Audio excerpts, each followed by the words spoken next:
नक्की ट्राय करून बघा, तुम्हालाही खूप आवडेल। खूप सोपी आहे आणि झटपट बनत असतो, खायला पण tasty.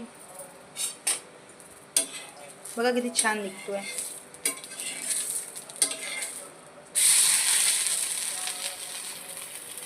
Hello friends, good morning. Shri Swami Samarth. कशा आहात तुम्ही? स्वागत आहे तुमचं आपल्या या चॅनलवरती।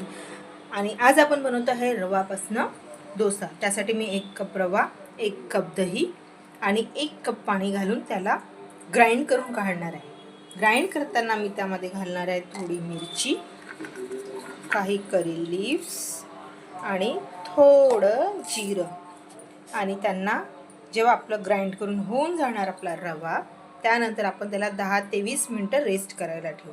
चला तर मग करूया आपला रवा ग्राइंड। तर अशा पद्धतीने आपला रवा ग्राइंड झालेला आहे। यामध्ये आपल्याला घालायचं आहे थोडं चवीनुसार मीठ, साखर आणि तेल। आणलेला आहे गरम करायला। यावरती आता आपण डोसा बनवूया। Let's go.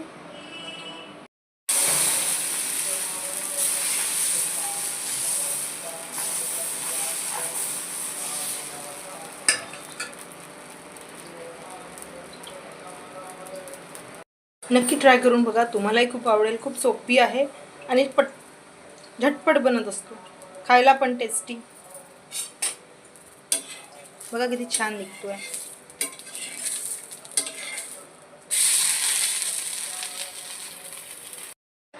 याला मी सर्व करीन टमाटरच्या लोणच्यासोबत। तुम्ही याला रसमसोबत पण सर्व करू शकता किंवा कुठल्याही सुक्या चटणीसोबत पण सर्व करू शकता।